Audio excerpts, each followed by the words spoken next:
I literally feel like I have one choice when it comes to living, and that is to live in an apartment. And to me, there's something wrong there, and that's not aligned with what our country was built on. When people think of imprisonment, their minds automatically form images of being locked behind bars. But this is not always the case. Today, people are feeling trapped by a dream rooted in our country's character, the dream of home ownership.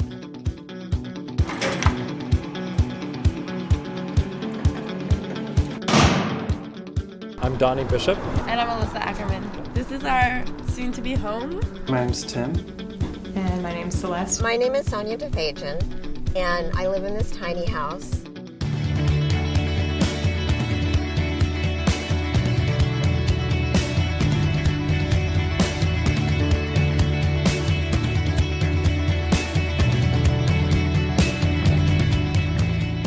Americans hold a lot of pride in the idea of owning a home.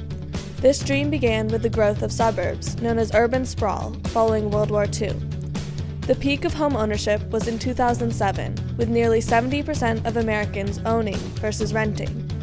Following this was the stock market crash of 2008, causing millions of foreclosures, bank failures, and a major decline in housing prices. These factors trapped millions of Americans with unaffordable mortgages, causing the dream of home ownership to become unattainable for many. Today, the dream is morphing into something more basic, more real, more sustainable, something befitting a new set of economic circumstances.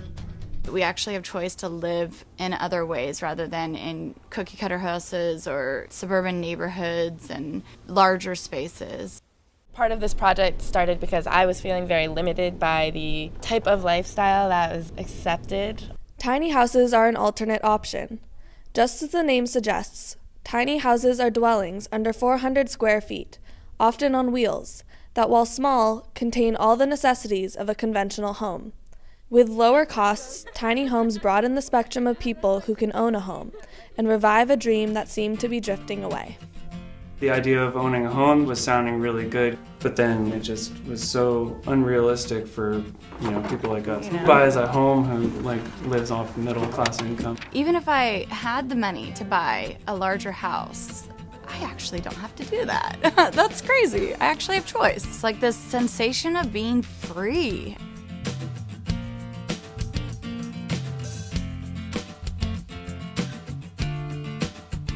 My lifestyle was not sustainable with the way that rents were going up. My income wasn't enough for me to stay in Sonoma County.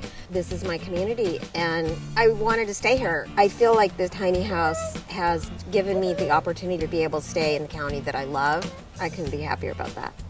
It would give me my own four walls and space to do as I please with, because I'm really tired of renting and, living in someone else's space and giving someone else thousands of dollars in a deposit and then worrying about the space I'm in so that I make sure I get my money back when I leave, If I had a house, I have to work so many hours. I have to make sure I maintain a certain income. With this, I don't have to worry about that. Just freedom from having to work 40 hours a week. That's the biggest thing. It frees you up from having a huge mortgage payment. I have the freedom to say, I want to take extra long vacation. I want to get these nice things because I have the income. And I think it's the mental freedom of knowing that I can do the things whether I want to or not. It's just a lot cheaper because there's less square feet, and you use a lot less. Tiny houses encourage people to live simply. This lifestyle was developed by Henry David Thoreau, who also lived in a small dwelling. Thoreau himself said, "Do not trouble yourself much to get new things. Things do not change, we change. Sell your clothes and keep your thoughts." The average household has 300,000 items in it. Tiny houses liberate people from the burden of these belongings and allow them to achieve a sense of psychological freedom. Material goods cause stress. The less you have, the less you have to worry about. Tiny house living really pulls the reins in on consumption for people. What do you really need in your daily life to feel fulfilled? And not really that much. I am excited about just letting go of the stuff and trying to clear up space for human connection. Which is what life should be about anyways. It's freedom from more. It's significant to me how much less time I spend maintaining my possessions because I have far less if I'm living in a tiny house. I would rather have far less and have all the time I want to be able to do whatever the heck I want.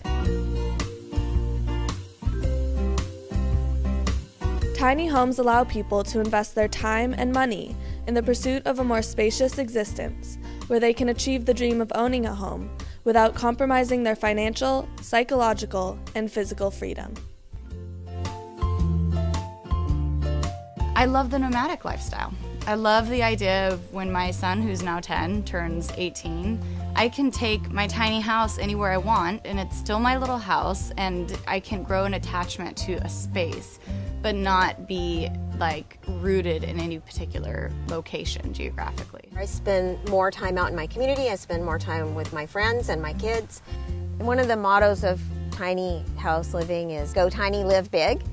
And I feel like I'm living bigger because I'm living tinier.